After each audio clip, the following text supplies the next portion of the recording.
city. Is that okay? City's live right now. Okay, perfect. Okay, good. So hey, welcome to the new Athletics for Life podcast.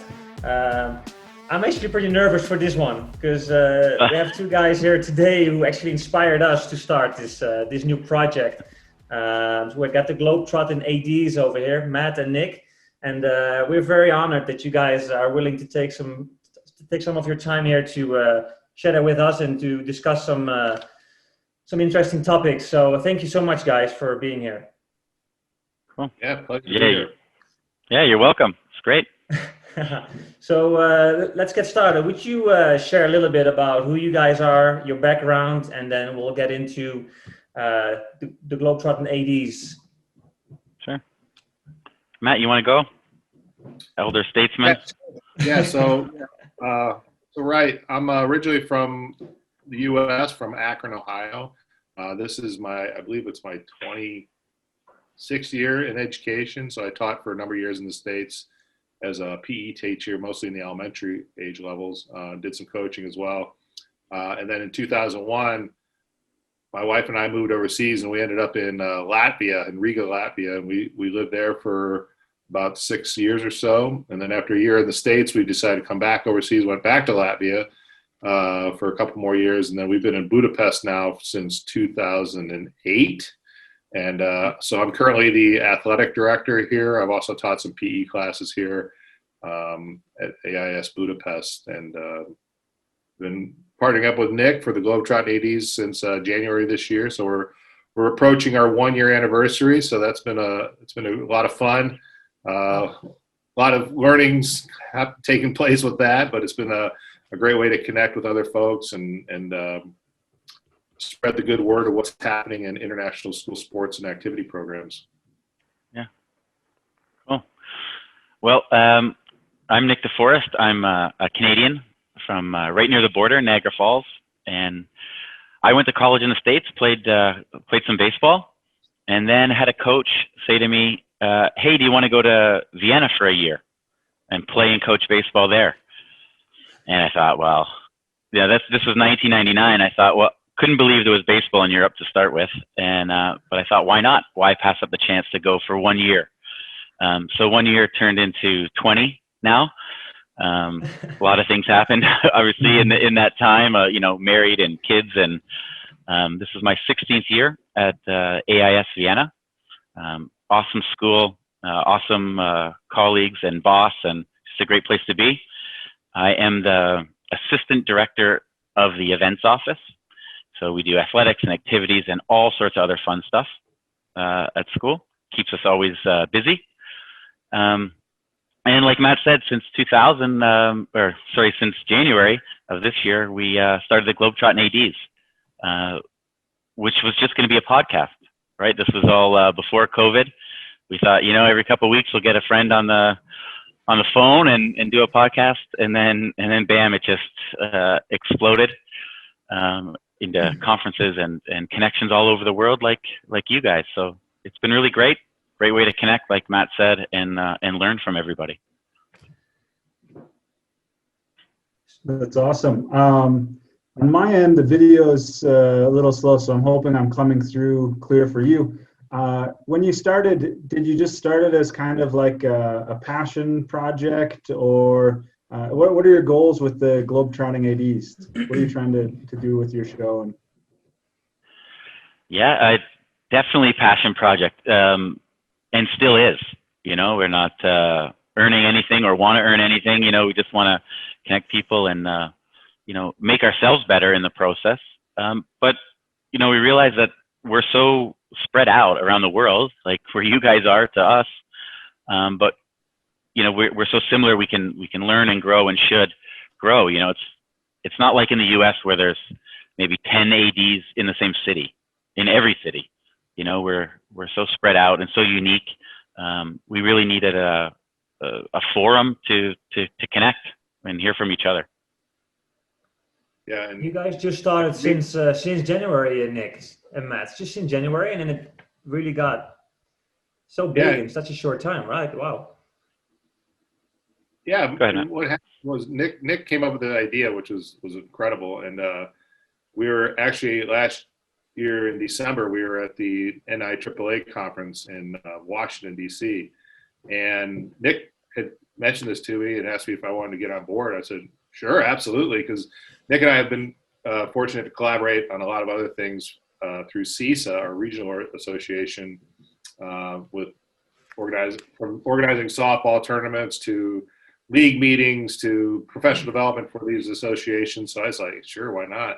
It's a natural fit because we've done so many other things and we get on pretty good. So it's just kind of evolved, and I just want to say, with the situation with the COVID coming out of left field, like nobody was expecting this to happen, and then to have the impact it did on our programs and our schools. The chance that we could continue this and grow it through this crazy time, it actually kind of was a blessing in disguise, because it gave us that time to focus on these things and get people together and collaborate a little more. So, but we're hoping the COVID eventually will settle down, we can get back to normal, and then we can talk about other things later on. You go, CD.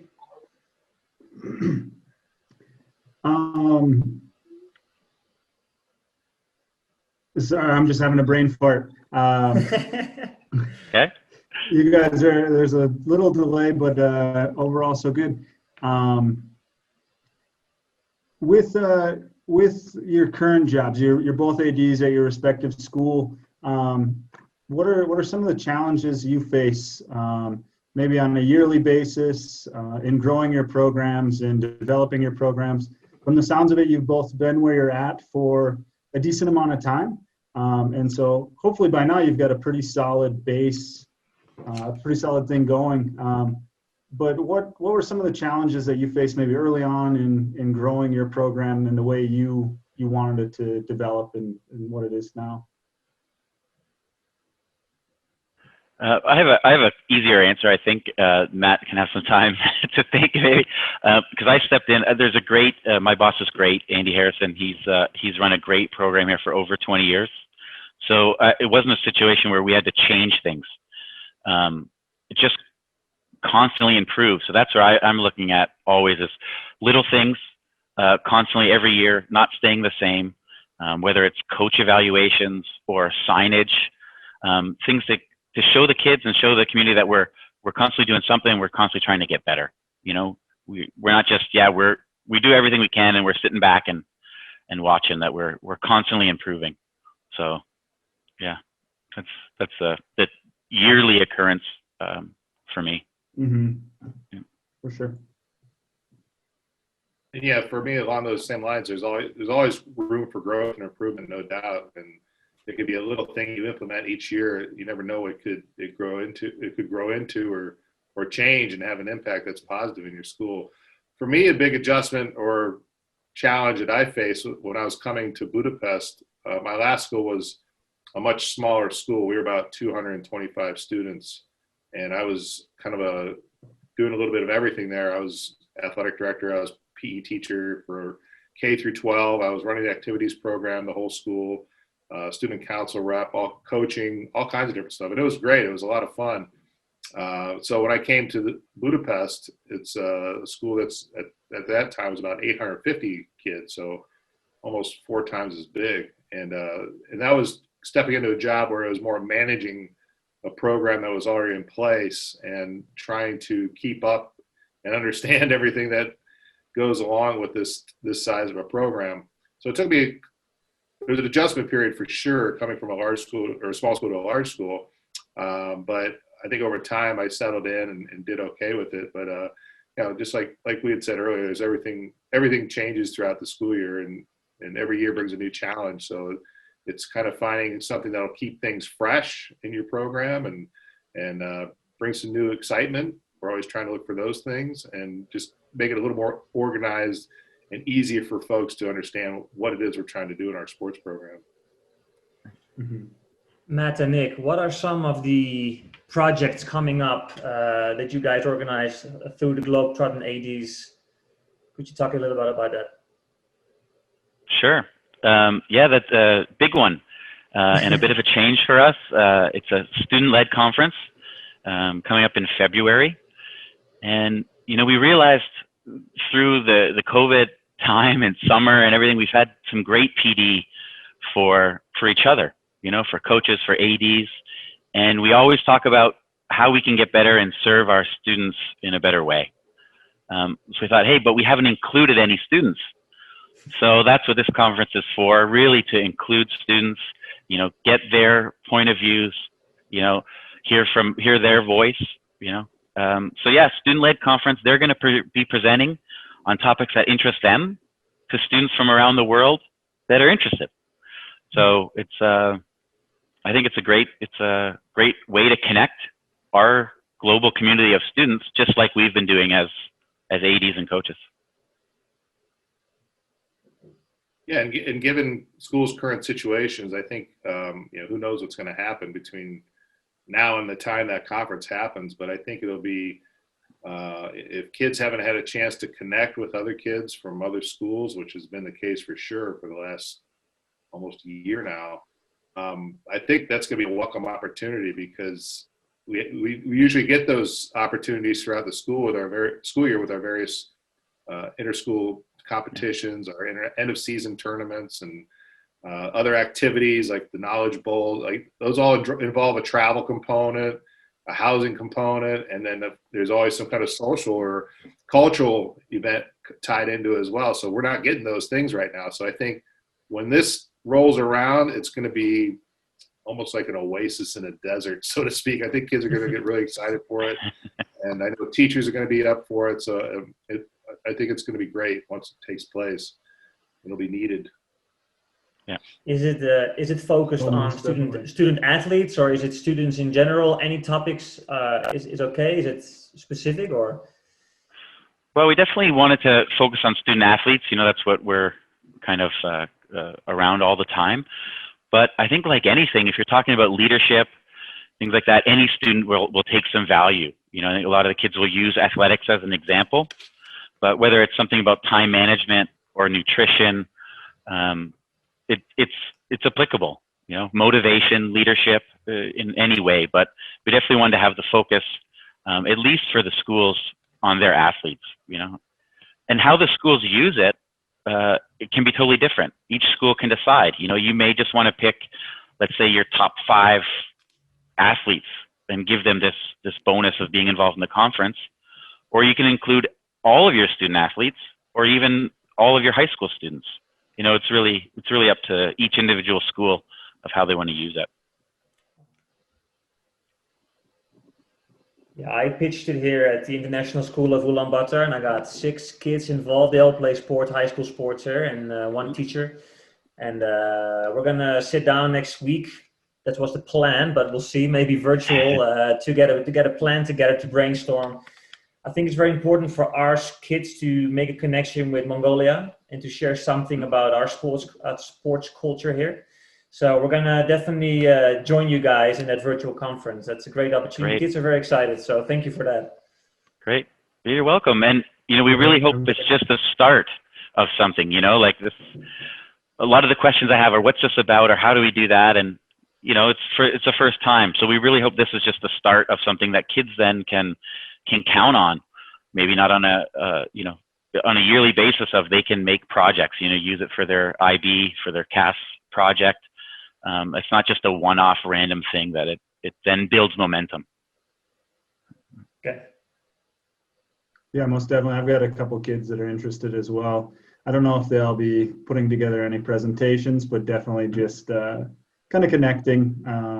In Mongolia, I feel at times we're in a little bubble, Yeah. Especially with the COVID now that the borders are closed. So we're trying to make these connections like we're doing, but yeah, like you said, it'll be great for our kids just to make some of those. Hopefully, get to know some kids from other places and realize that they're not alone in their struggles, whether COVID related or managing practice and studying for exams. Kids around the world to go through the same things that they do. So that's kind of what I'm hoping that my kids can get out of it. Great. Just realizing that they're not alone. Yeah, that's a great aspect to think about, because it's easy to think like that. I mean, I struggle myself some morning like, man, this is just not like I'm used to it right now. The way my job's going, right? Because it's just turned upside down kind of. But I know I'm not alone in this situation. I've got other ADs, good friends who are in the same situation. So it's important that we can bounce these ideas off each other and communicate so that we can keep things going. I just want to add too, another cool thing about this conference is it's an opportunity for kids to share about maybe some student-led projects that are taking place out there. That's another component that kids can talk about and explain what they're doing in their schools, something they've created themselves and taken the lead on in developing maybe an activity or a project in their school that's been a part of the activity or sports program, and then explaining how that they did it and how that impacted their schools. And I think that'll give some kids some ideas about maybe, or inspire them to maybe do those things in their schools. So that's another cool component about this online student conference. So guys, we have a conference for the kids. You guys already organized 2 conferences for coaches and ADs, right? 2, the summer and then was the spring. Am I correct? Yep. And is there any more PD for athletic directors? I know you guys are both very involved in NIAAA. That's how I met you in the 900 courses. Can you talk a little bit more about your involvement in the NIAAA? Sure. And that's a big conference coming up, right? In December, Exactly. They'll have their virtual annual conference, and Matt and I will both be teaching classes. And really, for me, the Globetrottin ADs came really from my involvement in the NIAAA. You know, they're all about servant leadership, and the people in that organization, they just give so much and so many hours and years of service to NIAAA. It's really incredible. And I was thinking that, you know, I need to do some of that too. I need to give back. But I serve an international school community, so we need to look for a way to do that where we are, which came the Globetrottin ADs, really. But back to the NIAAA, the conference will be great. Online PD, I think like no other, you know, really, with keynote speakers and chances to connect and courses. And for the first time ever, an international school accreditation exam, NIAAA, will happen at the conference. So that's some pretty big things. Matt can talk some more about it as well. Yeah, another nice thing that they've been able to organize for us international school ADs is they've kind of allowed us to become a section. Like you typically, if you're familiar with the organization, the NIAAA, typically at the big conference, they have a time set aside for every state, of course that's 50 states in the US, to get together and talk about issues that are involving the NIAAA and their particular state, or course development, or other things related to professional development. So they've kind of, in the last few years, have branched out and allowed us to create an international section. So we have a chance to get together. Usually it's in a room somewhere at the conference center, but it'll be online, of course, this year. And so we'll have a chance to get together with other ADs. You know, usually there's about anywhere from 30 to 50 people in the room, just to share ideas and what's next for professional development in the NIAAA. So we're fortunate that we have Bruce Whitehead, who used to be the executive director of the NIAAA. He kind of works with us as a liaison with the association to work on professional development opportunities for international school folks. And then Nick and I have also been a part of, there's an ad hoc committee that works more directly with the NIAAA and working on developing the test that's coming out, the exam, as well as other courses that might take place with the NIAAA. So it's given us a lot of busy stuff, but it's all good work. Yeah, I was looking at I started NIAAA course in 2016, but I'm not from the US, so those were very tough for me, coming from Holland, from a different system, right? Well, with these 900 courses, it's very, yeah, it's a lot of common sense to me, and I'm happy that the most important thing with those 900 courses is the connections that you build. What are some of the 900 courses that you guys provide? What are some of the topics that you discuss in those courses? Go ahead, Matt. You lead from 901 on, and I can finish with 904. Sure. So, yeah, what you just said is music to my ears, because that's the whole idea of taking these, because the stateside courses are great. They really are. They're, in terms of best practice and what you should be doing as an athletic director in a school setting. A lot of those courses, though, of course, as we know, are really geared towards the U.S.-based U.S.-based athletic director. So the setting, the situations are much different than what we deal with in a lot of different ways, but even though there's still a lot of similarities.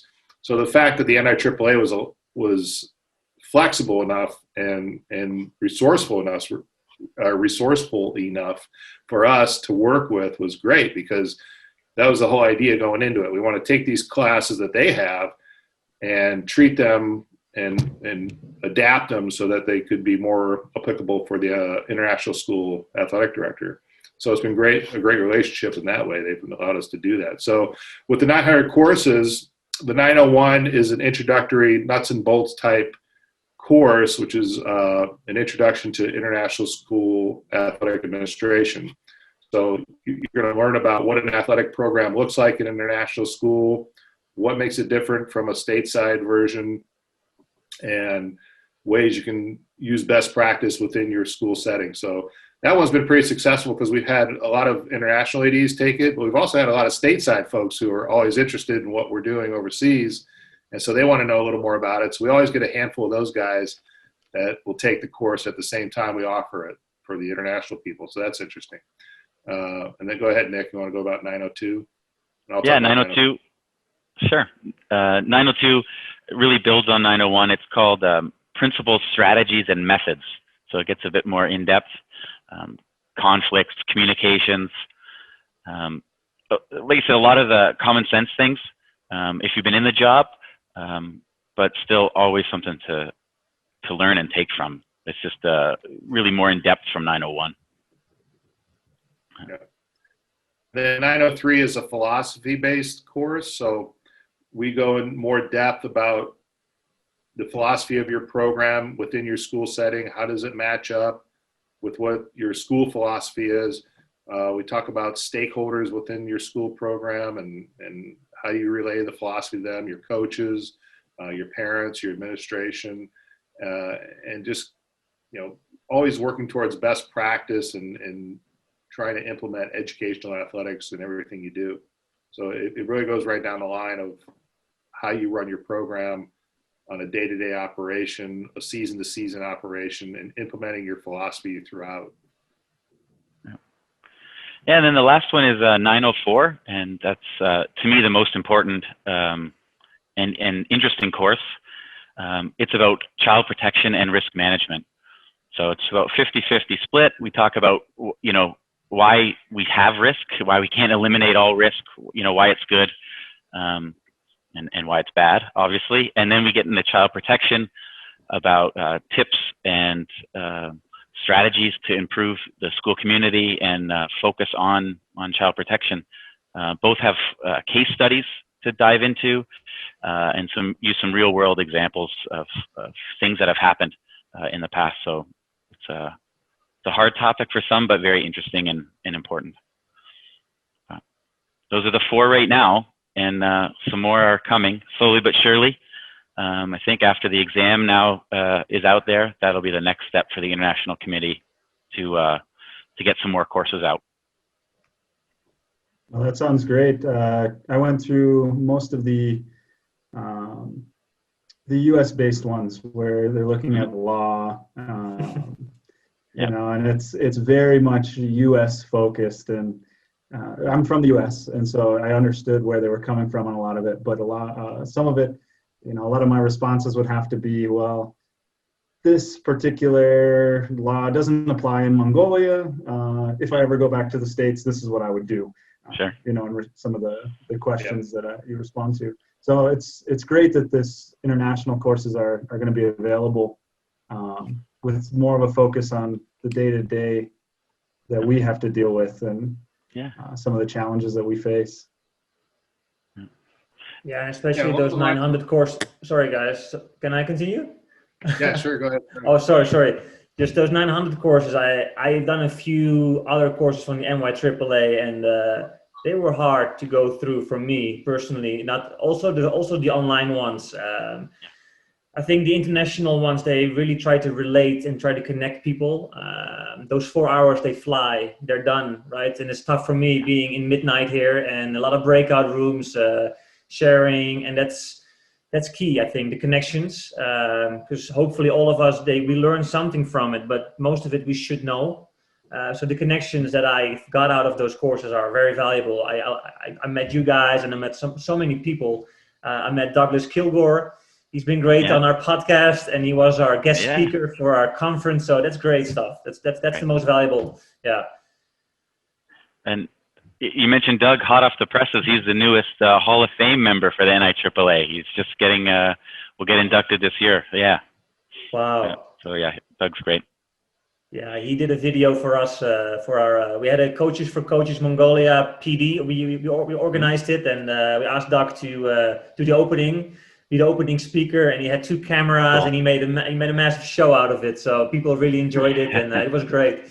It was great. Awesome. Yeah, I just want to say along the lines of course development.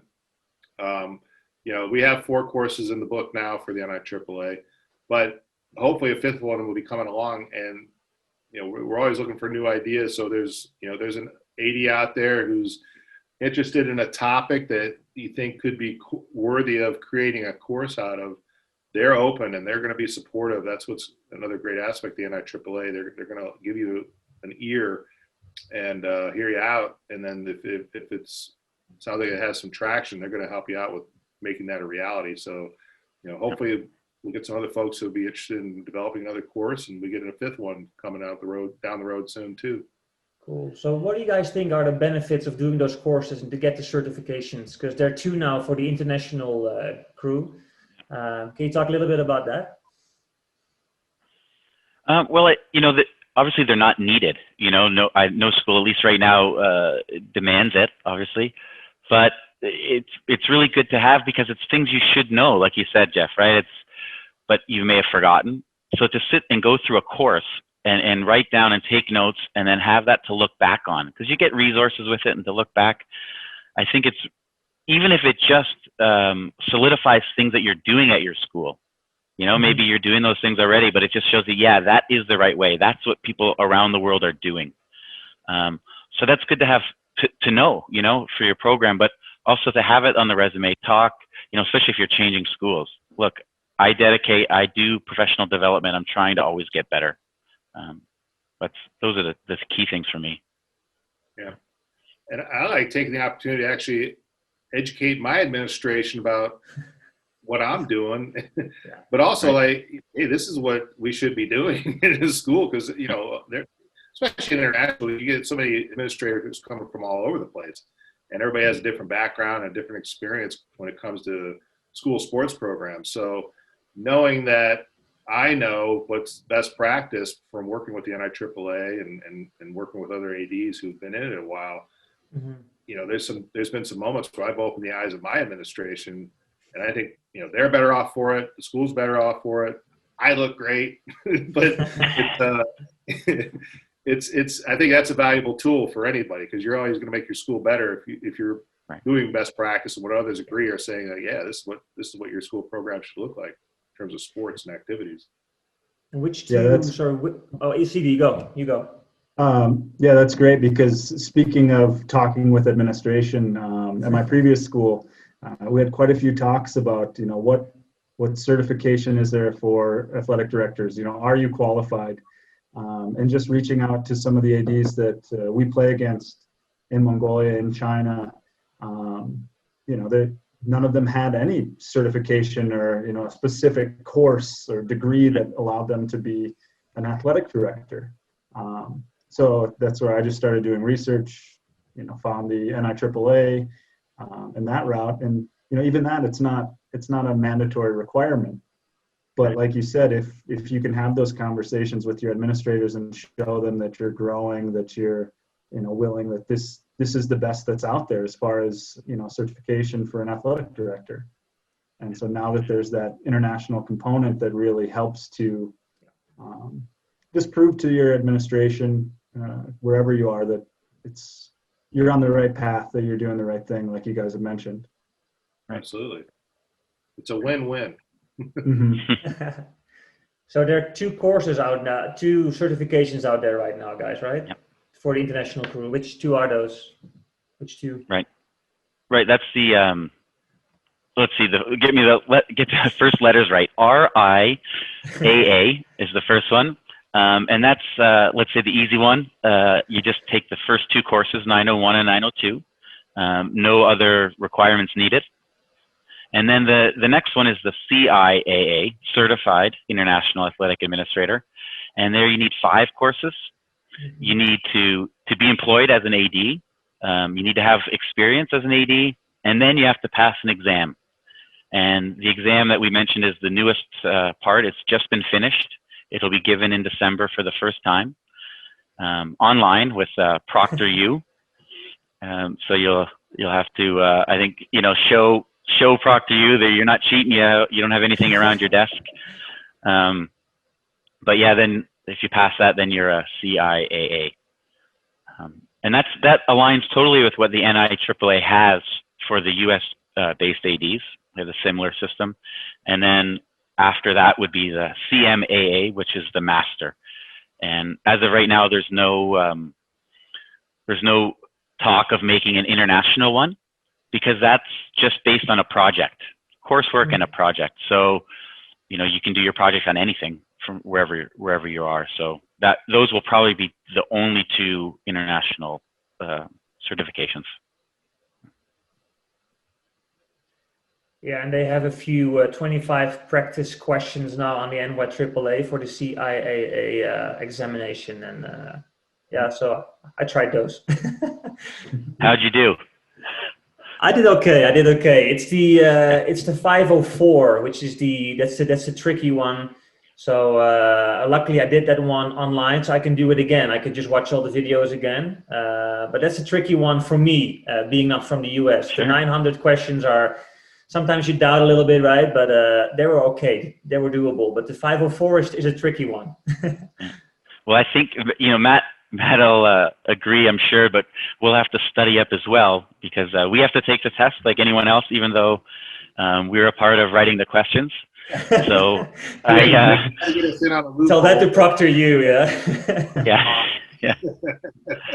If I get any questions about 904 wrong, I'm in big trouble. That's for sure.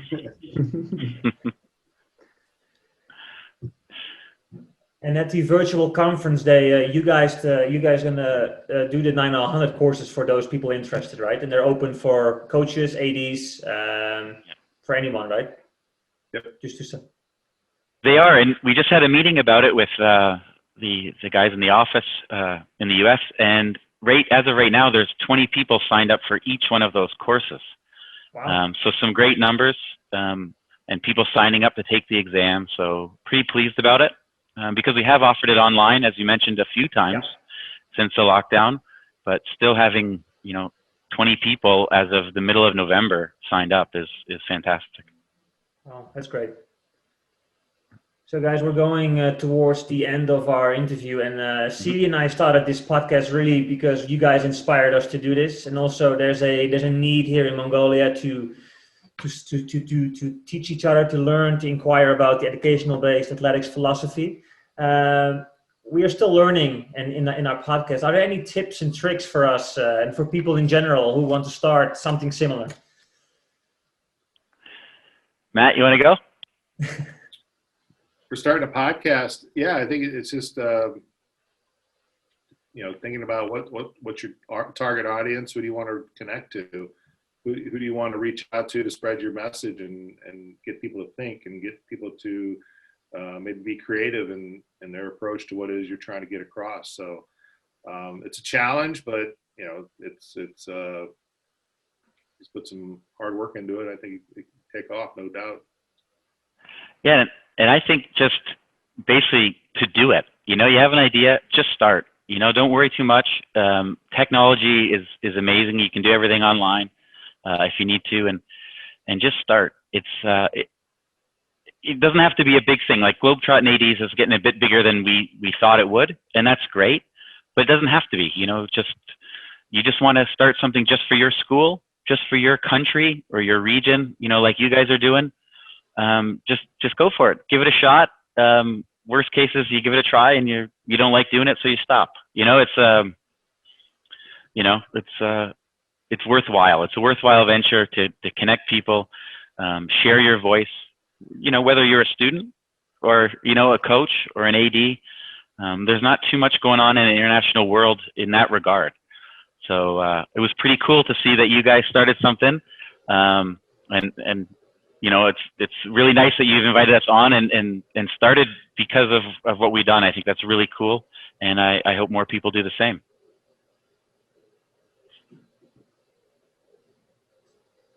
CD?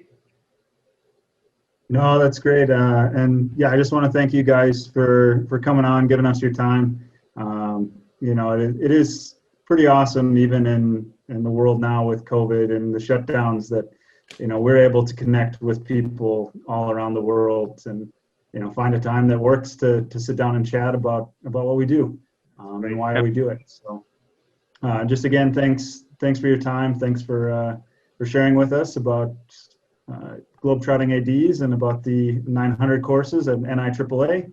And you should have 21 here in the next hour or so signed up for your classes. Cool. I've been meaning to, I just haven't done it yet. And now I got some quiet time away from the kids. I can get that sorted out. Awesome. Yeah, thank you guys so much for your time. And like you said, you just got to do it, right? We've been very lucky that we have Scott Lillis. I have to mention him. He's our editor. He does it all for free, and he loves doing that stuff. And that just gives it a little bit more of an extra, you know, trigger for people to watch. Yeah, so I got to mention Scott Lillis. But guys, thank you so much for your time. Welcome. Yeah, it's a real pleasure, and thank you so much for all you're doing and for your inspiration. Awesome. Absolutely, and best of luck to you guys. Welcome. And you know, we'll hope to see you around sometime soon in person. Who knows when and where, but we'll look forward to it nonetheless. Yeah, I'm all signed up for the virtual conference from the NIAAA, so I'll see you somewhere. All right. Awesome. Perfect. Okay, have a great day there. See you guys. Thank you so much. You too. Take care, guys. Okay, we just finished our interview with the Globetrottin ADs, Nick and Matt. Thank you so much for being on our podcast. You guys are an inspiration. You're doing great things for the community. And thank you so much. All the best with the Globetrottin ADs. We are your biggest supporters. Yeah, thanks a lot, guys. It was great just to see kind of behind the scenes what goes into developing those courses, and to see or to hear a little bit about your journey and how you just started in January and it's kind of exploded. You know, it's great what you guys are doing. For anyone listening or watching, if you're interested in keeping up with them and listening to their show, we'll have a link in the description down below. And also don't forget to subscribe to Athletics for Life, our show. That way you can keep up with the interviews we do with our alumni, with other people involved in athletics, other athletic directors, and all the shows that we have coming up. With that, thank you for watching, and we'll see you next time. Bye-bye.